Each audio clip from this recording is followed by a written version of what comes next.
On December 7th, 1941, everything changed for the lives of Japanese Americans.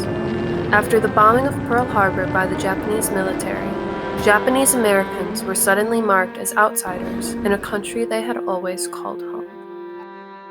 The peak of this exclusion can be marked on February 19, 1942, when President Franklin D. Roosevelt signed Executive Order 9066, allowing the Secretary of War and military commanders to create military areas from which any or all persons may be excluded, and with respect to which the right of any person to enter, remain in, or leave shall be subject to whatever restrictions the Secretary of War or the appropriate military commander may impose in his discretion.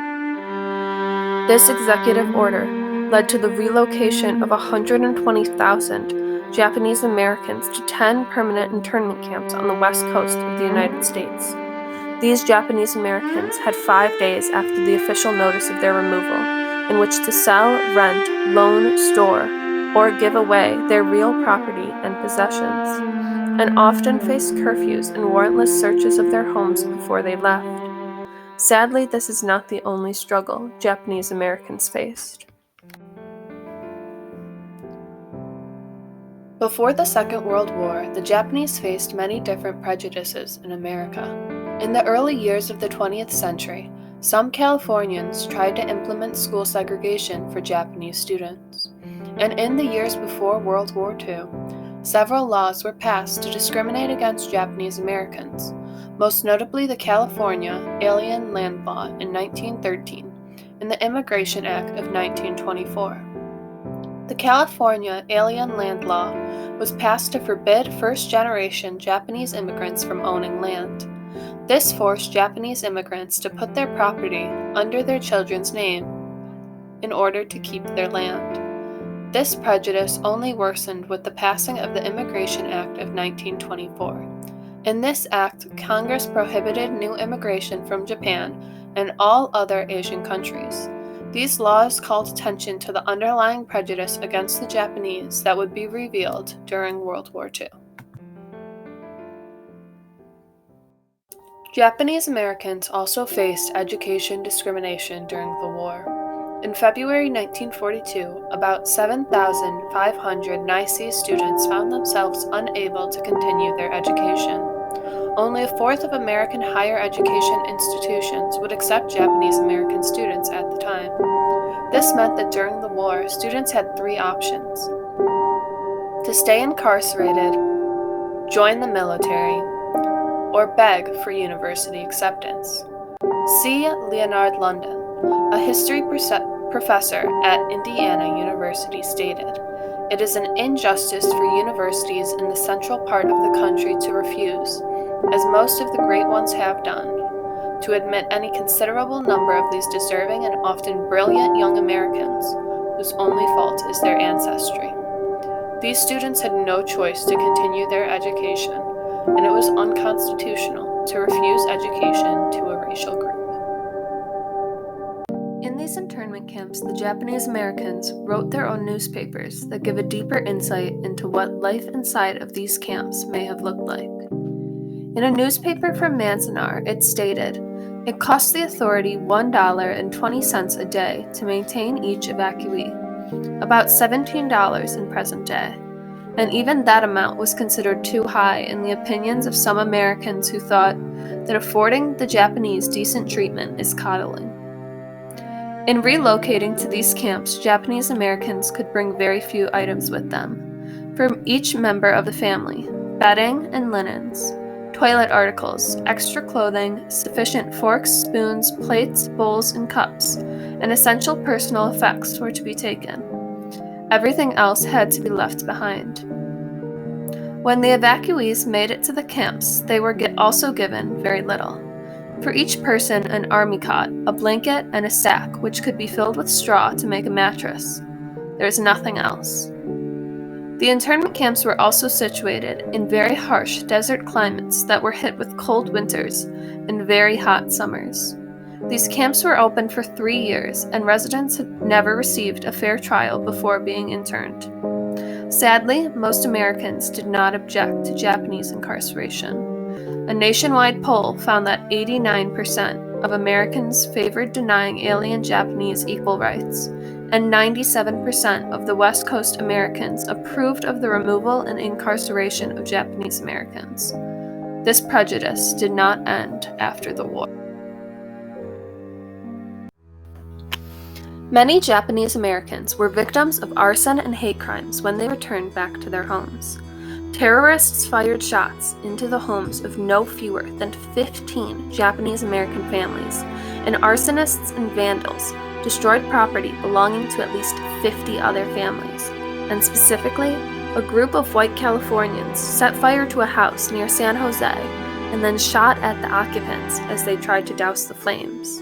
In addition to these horrendous acts, Japanese Americans were on the receiving end of multitudes of stereotypes during the war, especially in the media. Movies and newspapers propagated the idea of all Japanese Americans as traitors to the United States. In an editorial called Yellow Peril, anti-Japanese material was very present, stating, "A characteristic among Japanese is their propensity for spying. Japan intends to make California its Manchurian fields." This sentiment only bolstered racial prejudice in the masses, and soon private citizens also tried to prevent the Japanese Americans' return to the West Coast. In 1944, a small Washington state press printed a pamphlet entitled "The Japs Must Not Come Back." The pamphlet's author, Lambert Schuller, expressed the racial fears that motivated some of the verbal attacks on Japanese Americans. Many Japanese Americans faced employment and real estate discrimination as well. Restrictions in certain unions, prejudiced attitudes of employers or employees, and lack of nicely skilled men had been some of the main factors interfering with the employment of the nicely. The Japanese American people were now outcasts in their communities, and their lives would be drastically different from the lives they had lived before the war. Japanese Americans did not lose their patriotic spirit from the prejudices that they faced. Japanese soldiers played a large role in the victory in World War II. These soldiers primarily made up the 442nd Infantry Regiment, the most decorated unit in American history. This unit received over 18,000 awards, including 9,486 Purple Hearts, 4,000 Bronze Stars, and 21 Medals of Honor, with a total of 14,000 men serving in the unit overall. They fought in Europe and helped win back the Lost Battalion. Truman stated that these soldiers were very honorable because they fought not only the enemy, but also prejudice, and they had won. The prejudices, exclusion, and internment of Japanese Americans was a direct result of the fears of Americans during World War II.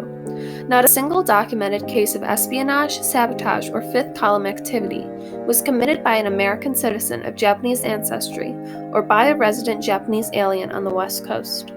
This treatment was against constitutional rights, and the loss of liberty for Japanese Americans will always be remembered as a bad time in our nation's history. The personal stigma of suspected disloyalty for thousands of people who knew themselves to be devoted to their country's cause and to its ideals, but whose repeated protestations of loyalty were discounted, was a difficult hurdle that Japanese Americans were forced to overcome to gain back pride in a country who believed they were traitors. We hope that these wounds have healed, but we know this is difficult because the promulgation of Executive Order 9066 was not justified by military necessity, and the decisions which followed from it, detention, and ending exclusion, were not driven by analysis of military conditions. The broad historical causes which shaped these decisions were race, prejudice, war hysteria, and a failure of political leadership. It is important that this prejudice seen towards Japanese Americans surrounding World War II is not repeated to any other group in America. In Proclamation 4417 by President Gerald Ford, he states, "We now know what we should have known then, not only that evacuation was wrong, but Japanese Americans were and are loyal Americans. On the battlefield and at home, Japanese Americans have been and continue to be written in our history for the sacrifices and the contributions they have made to the well-being and security of this, our common nation." The United States government did decide to give reparations to Japanese Americans for this unjust treatment. Truman signed the Japanese American Claims Act, which approximated $38 million to settle all property claims, granting around $20,000 to each survivor, and in the Civil Liberties Act of 1988, previously incarcerated Americans were also granted reparations. The Civil Liberties Act was meant to acknowledge the fundamental injustice of evacuation, relocation, and internment, apologize on behalf of the people of the United States, provide public education fund to finance efforts to inform the public about the internment, discourage the occurrence of similar injustices and violations of civil liberties in the future, and make more credible and sincere any declaration of concern by the United States over violations of human rights committed by other nations. By learning about our country's mistakes, we can make sure that these mistakes are not again.